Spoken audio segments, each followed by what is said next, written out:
Hey guys, it's me, Mr. 250, and welcome back to Banshee's Last Cry. So, last time we started the Banshee chapter, and we kinda talked about how there were some spooky things going on around here, and then Grace got told about how her parents weren't real, her parents weren't her real parents. And now she's kind of upset. We left, and all of a sudden we heard some glass breaking. Suddenly, there was a loud sound of glass breaking, and I came back to my senses. Was that a window? I opened my door and peeked out into the hallway. Some of the other guests had done the same thing, and we searched each other's faces trying to figure out what had happened. Mr. Buchanan, Mr. Faberge. But the doors to Grace's and Mr. Jones's room remained closed. Did something happen? I asked. But no one had an answer. Quickly, I ran to Grace's door. Grace, was that your room? No answer. Turning around, I saw that Mr. and Miss Forrest, along with the two staffers, were racing up the stairs. What was that noise? Mr. Forrest asked me. I don't know, but Grace isn't answering me. I don't know if I'd call that blood curdling, but just that moment of blood curdling scream made us all freeze in place. It was a terrible scream, one that spoke of terror and agonizing pain. A man's voice. But the only one that wasn't here with us was Mr. Jones. I don't know whether it was because he was used to these kind of emergencies, but Mr. Faberge reacted first. He ran to Mr. Jones's room and pounded on it, calling out in a loud voice, "Are you okay in there? Did something happen?" He tried to open the door, but it appeared to be locked. "Mr. Forrest, you have to have a master key. Get it up here now." Mr. Forrest must have sensed that something bad had happened, because he flew back down the stairs and came back with the key in no time. He pushed Faberge aside and unlocked the door. "Mr. Jones, are you alright?" He called out as he opened it. Instantly, he was hit by a blast of freezing wind and snow and staggered backwards a few steps. The piercing wind tore through the hallway. A chill ran down my spine. It was like no wind I had ever felt before. It almost seemed alive and filled with a cold malice. I shook my head, trying to clear my mind. As I approached Mr. Forrest and the others in front of the door, as soon as the strange wind died down, we all took a peek inside. My initial impression was that this room was decorated differently than the others. The walls, the ceilings, the beds too. They were all splashed haphazardly with bright red paint, like a modernistic painting. But as soon as I saw Mr. Jones on the bed, I realized with a shock that it wasn't red paint at all. Blood was spurting out from his body as he flopped around spastically like a fish out of water. Even Faberge had clearly never seen anything to prepare him for this. There wasn't anything any of us could do. The blood loss was so horrendous. I think we all immediately knew he couldn't be saved. Besides, in this storm, there was no way an ambulance could arrive in time. We all just stood there in shock, watching the scene of horror unfold in front of our unbelieving eyes. Miss Buchanan clutched her head in her hands like a woman in agony and collapsed to the floor. "Amber, honey!" Mr. Buchanan quickly rushed over and lifted her up. "There's something here. All of us in danger." She mumbled as if in a trance, before her eyes rolled back into her head and she lost consciousness. Help get her to a bed, Mr. Faberge said to Abby. Then, he walked to where the blood-soaked Mr. Jones lay in a pool of gore. He took a look at his wounds and felt his wrist for a pulse. He's gone. Trying not to look at the nightmare on the bed, I approached Faberge. "What happened in here?" Part of me knew that asking him was a waste of time, but I couldn't stop myself. Faberge just stood there silently, staring at the broken window. A riot of wind and snow was making the curtain surrounding it flop desperately, like it was struggling to live. Something came through there and did this? He seemed to be talking to himself. Something like what? All my saliva had dried up, leaving my mouth as dry as a bucket of sand. I don't know. It could be whatever you guys saw out the window before.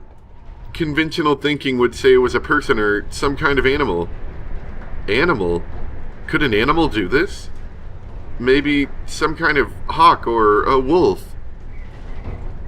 Since we were upstairs, I figured a bird was more likely. But no matter how sharp its talons were, I couldn't conceive of how it could rip apart a man than the way Mr. Jones had been. But from what I've seen, the wounds don't match either of those, Faberge continued. Without some kind of shard blade like a knife, I don't think it would be possible to cut into the flesh that deeply. So it was a person, huh? If you think conventionally, yeah. That was a strange way to put it. Okay. What if you think unconventionally? Faberge was quiet for a few heartbeats, and then, an evil spirit. Evil spirit? Call it a curse if you want. Do you remember what we were talking about before? The blood of several people was spilled right here. Innocent blood. That's crazy. That's what I wanted to shout at him, but I couldn't. Not here. Not in front of this grotesque corpse. Not after what I had just seen. Then I remembered Grace. Why hadn't she come out of her room to see what the noise was about?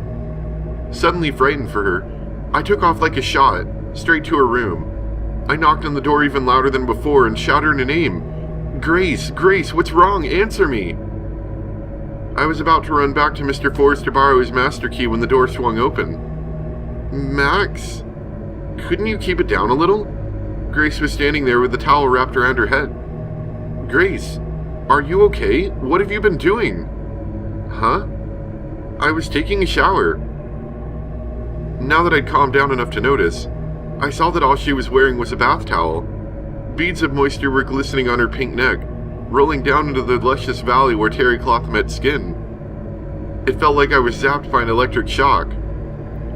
What's going on? She noticed the other people in the hallway demurely pull up her towel. Max, what are you gonna do right now? So at that point, I was more interested in what was hiding under her towel than what had just happened. Or dragging my eyes away from Grace's chest, I explained what had happened. I guess there's kind of important things going on. People died. We probably shouldn't be looking at boobs. I don't really understand, Grace, but something terrible happened. Something terrible? That guy, Mr. Jones, he's been killed. Grace's eyes widened in shock and fear. Murdered? By who? We don't know. We don't even know if it was human. We rushed in right after we heard him scream, but there was no one else in there. And I don't think a human could have cut him up that bad. Cut him up? Grace covered her mouth with both hands. Something must have come in through the window. Faberge, that writer guy, said it could have been an animal. I didn't want to believe that he'd been killed by an evil spirit, so I told her a little white lie. An animal? Like a bear? Maybe a hungry bear. I heard if they can't hibernate, they sometimes attack people. Yeah, that's gotta be it. I decided to ignore the troubling little fact that there was no way a full-grown bear could have climbed to the second floor and squeezed through the window. That's so scary. I wonder if my uncle has a hunting rifle or something. I wonder. If it turned out not to be a bear or a person, I wondered if a hunting rifle would do any good. But thinking about that only made me more worried. I'm sure you're still in shock, but I think it's best if we all stay together. Grace gave me a tired smile. Yeah, thanks for worrying about me. I'll throw on some clothes and come right down. Okay. If you need any help changing, just give me a call. Also, I think it's better if you don't lock the door. Why would she need help changing? Okay, that's interesting. In the lounge, everyone except the Buchanans was sitting with grave looks on their faces. Did you call the police? Mr. Forrest's jaw dropped open when I asked. The police, oh God, I completely forgot. Rushing quickly to the kitchen counter, Mr. Forrest picked up the phone and put it to his ear. Uh-huh. That's strange. There's no dial tone. I was close by, so I took the receiver from him and tried it myself. He was right. No sound at all. I tried pressing up and down on the cradle, but nothing worked. Huh? I thought I had heard something. What is it? I thought I heard something for a second.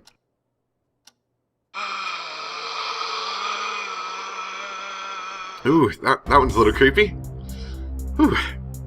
Suddenly, the blood in my veins turned to ice as a thin, reedy voice whispered through the receiver. It sounded like someone was speaking from the bottom of a deep, deep well, and they were calling out, "Grace!" Grace? I couldn't be sure if it was a man or a woman, but one thing I was sure of was the voice that was filled with anger and despair. I dropped the phone like it was on fire and looked towards the guest rooms. Oh, I thought, what the heck was that? Just then, from the same direction, I heard a woman shout, "Stop!" followed by another shout that I couldn't understand. Was that Grace? As fast as I could, I raced towards the sound of the voice. There was nobody in the hallway, but I could hear the sound of a scuffle somewhere. Which room? The Buchanans? So I crept up to the door and put my ear to it to listen. Hey, somebody, hurry up and get in here. I heard Mr. Buchanan's voice. What was going on in here? I didn't want to open the door, but I knew I had to. Summoning up my courage, I reached out for the doorknob. It opened easily. Before my eyes was a scene of an unimaginable horror. Mr. Buchanan, bathed in blood, was lying on the floor. Amber, equally bloody, lay on top as if she had tried to shield him. In front of them stood a naked woman. Her skin was white and her long blonde hair hung to her waist. Every inch of her, from her head to her chest, was painted bright crimson by a geyser of blood. Her eyes swiveled to meet me with a baleful stare. They were Grace's eyes. "Help me!" Amber cried out in a whimpering voice from where she lay, but I couldn't look away. "Grace? Is that you?" Her eyes, like white gashes in a blood-soaked face, burned with an otherworldly malice. "Grace?" The voice coming from her mouth was the same one I heard on the phone. Slowly, I approached her. There was a cracking sound as she whipped her hair at me in a flash. Ah! Pain shot through my chest. Surprised, I looked down. My sweater and the skin beneath looked like they'd been slashed by a straight razor. Bright blood was already welling up. "Your hair? So this is what killed Mr. Jones? Look out!" I heard a voice shout from behind me as I was shoved forward to the ground. When I looked up, a snake-like tendril of hair danced wildly above my head where I lay. Someone had thrown their body on mine to protect me. It was Faberge. If he hadn't pushed me out of the way, I'm certain my throat would have been sliced wide open. "Grace? It's Grace, isn't it?" "No, that's..." Faberge stopped for a moment. "Shannon? Are you Shannon?" Mr. Forrest was standing in the doorway, his face blank with shock. "Return her! Return my daughter!" It was an anguished, desolate cry, one filled with fury and indignation. So this was the spirit of Grace's dead mother? I had always thought of ghosts as fluffy, white, harmless things, but this was the stuff of nightmares. "But her body, it's Grace's," Faberge muttered from beside me as if reading my thoughts. "It is?" "Yes. Her mother's spirit is inhabiting her body. So, it's really Grace?" Just as he was about to answer, a tendril of Grace's hair extended out like a striking snake and wrapped around Mr. Forrest's throat. "Help!" Mr. Forrest's face twisted in pain and began to turn purple. "Stop it, Grace," I shouted desperately. "You're killing your own uncle." The blood-smeared creature that was once Grace stopped moving. No, she was still moving, but now her head began to shake violently, and her body occasionally twisted and wrenched in spasms of agony. Holding my breath, I watched until she suddenly folded in two and collapsed to the ground. The tendril of hair uncoiled from Mr. Forrest's neck and returned to the woman's fallen head, as if slithering under a rock. Now, I could see that the hair on her head reached only to her shoulders. Mr. Forrest sat on the ground gasping for air, his hands held to his throat. I crawled to where she lay on the floor. Was this Grace? Was this thing really my Grace? "Get a blanket," Faber shouted at me, glancing briefly over at Mr. Forrest, who was still clearly unable to get to his feet. Quickly, I tore a blanket off the nearest bed and handed it to him. He spread it on the floor and carefully wrapped the naked body of Grace in it before lifting her up. "Someone, do what you can for these two." Faber's gestured to Mr. and Mrs. Buchanan, who were still lying on the floor. Abby and Bobby came cautiously into the room, but it was clear that Amber and probably Chase too were beyond help. But my only real concern was for Grace. With Faber's leading the way, we carried her back to her room. Faber's carried Grace's body inside and laid her down on the bed. I couldn't stop myself from looking around to see if the real Grace was somewhere else in the room, but of course she wasn't. "Max? Yes? You and she are in love, right?" I was taken somewhat off guard by such a sudden personal question. Yeah, pretty much," I answered. Denying it at this point didn't feel right. "In that case, I'll leave her to you for now." "Leave her to me? What am I supposed to do? What if she turns into that thing again?" "I think the spirit has retreated for the time being, but if you're worried, take this." He handed me some kind of pendant. It looked like it had originally been a cross on a chain, but it was now hanging from some kind of Buddhist amulet. A carved face that looked like one of those Easter Island heads, the fang of some animal, and a blue crystal as well. He responded with a face that was deadly serious, even grave. I thought something like this might happen, so I made this. Spirits are unpredictable. You can never be sure what will work on them, but I think I covered all my bases here. I'm pretty sure this will protect you. Pretty sure? Talk about taking an unreasonable risk. On closer examination, I saw that the Buddhist amulet was intended to ensure a safe childbirth. Suddenly, I didn't feel so confident about placing my trust in him, but I really had nowhere else to turn. I had to admit, he at least had the quick reaction speed and was seriously cool under pressure. I put the pendant around my neck. After Faber's left, I carefully approached the bed and looked down at Grace. A geyser of blood that had drenched her face was starting to congeal, so I thought I should wipe it off. I went to the bathroom, figuring I would come back with a wet towel, and it was surrounded once again by the smell of blood. Spots and streaks of red were all over the bathtub and curtains. Whose blood is this? A fresh wave of shock hit me along with the realization. This was Mr. Jones's blood.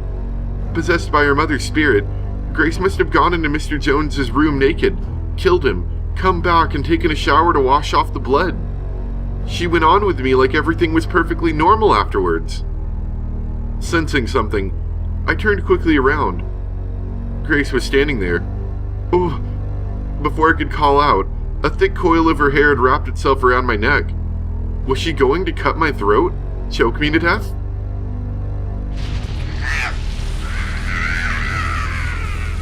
Just as I was sure I was going to die, Grace let out a guttural, inhuman scream. The hair wrapped around my neck started to burn like a fuse. Did this amulet really work? Grace, her face twisted into a hellish caricature of the woman I knew, took 2 or 3 steps backwards, beating at her now flaming hair. Grace, come back to me. You've got to fight it. Suddenly, Faberge and Mr. Forrest came bursting through the door. You okay? My skin tingled, as if sensing the power of the enchantment in the room. All of a sudden, some kind of whirlwind formed at the base of Grace's feet. Growing more powerful, it began to envelop her entire body. The sheets were torn off the bed, and the curtains began to flutter. The 3 of us were thrown hard against the wall. We were stuck there, unable to move. Grace, standing directly in the center of this miniature tornado, was gradually lifted into the air, forced up against the ceiling, with both arms spread wide open. You shall pay! The window exploded outwards with the sound of shattering glass, but the face of the powerful storm flew inside. But in the face of the powerful storm, Inside, none of the snow blew in. Murderer! The cover of the overhead fluorescent light burst, sending plastic shrapnel sailing around the room in the powerfully swirling wind. Ah! Mr. Forrest screamed and grabbed his leg. Several jagged pieces of plastic had embedded themselves deep in his thigh. A dark blood stain began to spread across his pants. Why did you kill us? It was a mistake. I just want to deliver the payoff money. If you hadn't made a scene, it wouldn't have happened. It wasn't my fault, Mr. Forrest cried pleadingly, spit flying from his mouth. Payoff money? Not my fault. What was this all about? So you killed them? In the midst of this terrifying whirlwind, Faber spoke in an incredibly calm voice. It wasn't my fault. Clutching his head in both hands, Mr. Forrest dropped his chin to his chest in a pose of deep remorse. It wasn't my fault. It wasn't my fault. Trembling, he continued to repeat the same phrase over and over. For some reason, I was more shaken by the fact that he had murdered Grace's parents than I was by her demonic transformation, or by anything else happening in this room. It began to dawn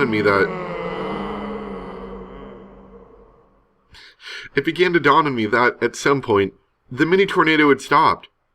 Even the wind blowing outside the broken window had died, and the room was enveloped in an eerie silence. It began to dawn on me that, at some point, the mini tornado had stopped.